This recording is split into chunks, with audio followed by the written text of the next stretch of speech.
A Long Walk to Water, Chapter 7, 2008. Naya sat on the floor. She reached out and took her little sister's hand. Akir did not seem to notice. She lay curled on her side, hardly moving, silent except for an occasional whimper. Her silence frightened Naya. Only 2 days earlier, Akir had complained noisily and at length about the pains in her stomach. Naya had been annoyed by all the whining. Now she felt guilty, for she could see that her sister no longer had enough strength to complain. Naya knew many people who suffered from the same illness. First cramps and stomach ache, then diarrhea, sometimes fever too. Most of the adults and older children who fell ill recovered at least enough to work again, although they might continue to suffer off and on for years. For the elderly and for small children, the illness could be dangerous. Unable to hold anything in their systems, many of them starved to death, even with food right in front of them.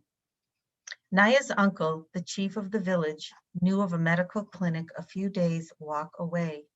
He told Naya's family that if they could take Akir there, doctors would give her medicine to help her get better.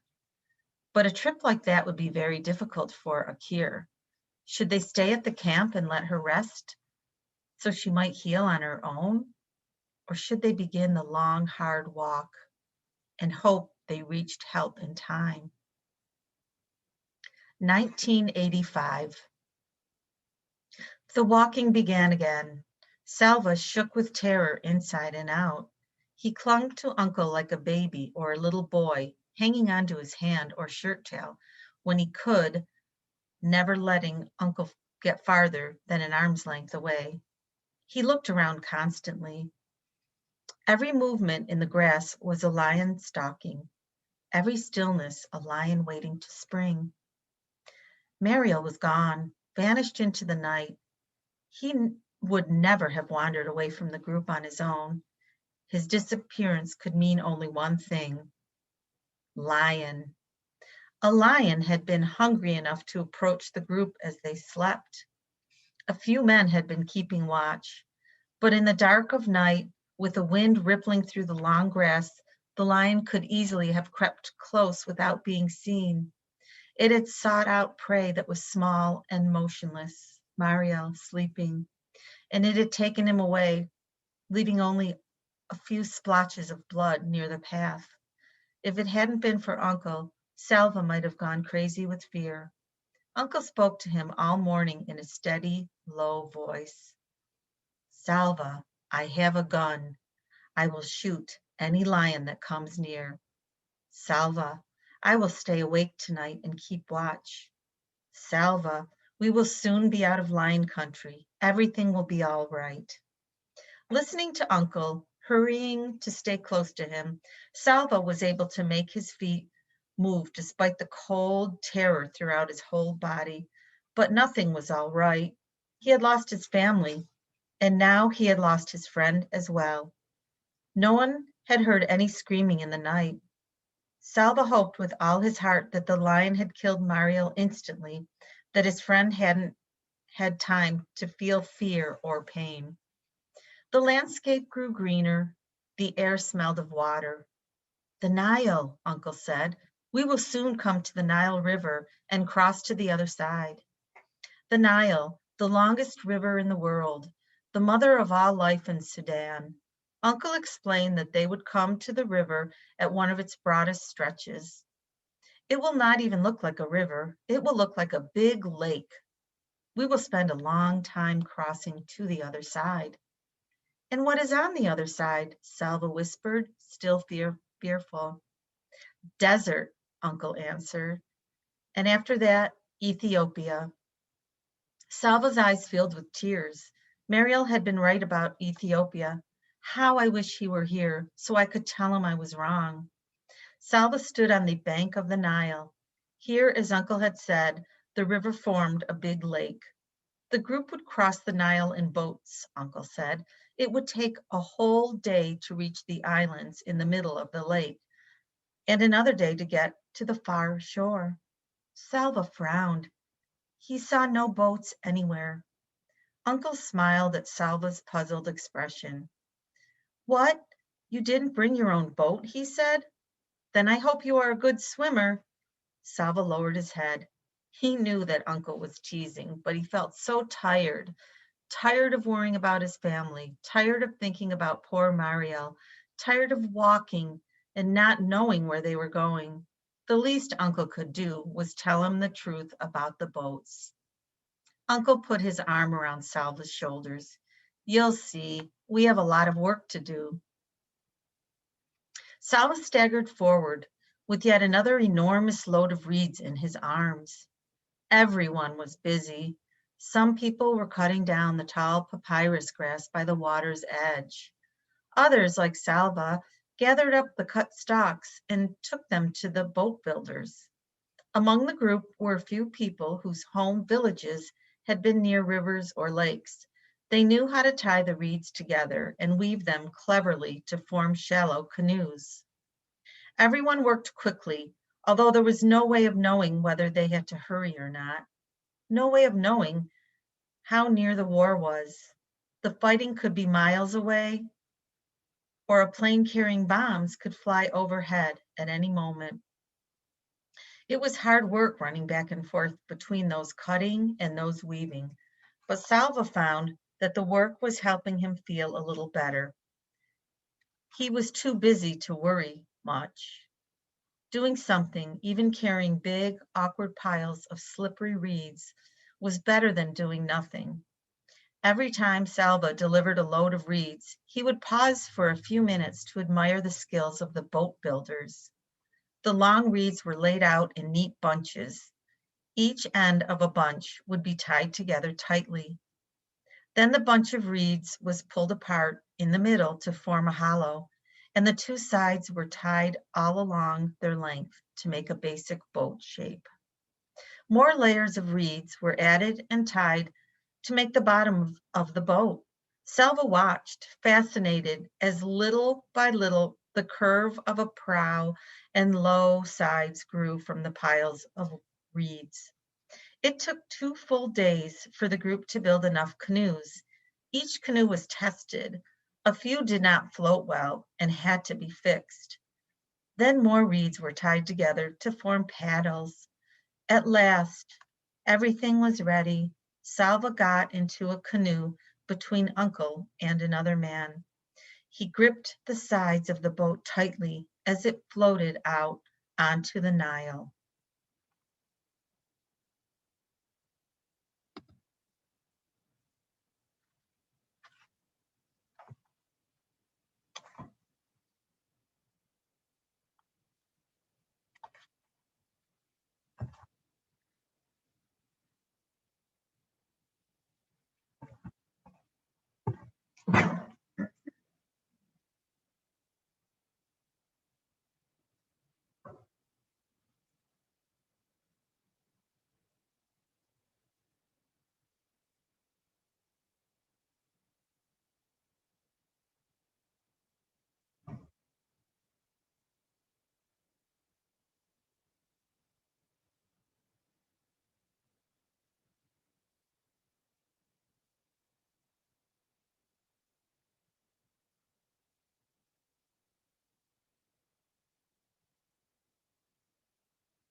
Yeah, let me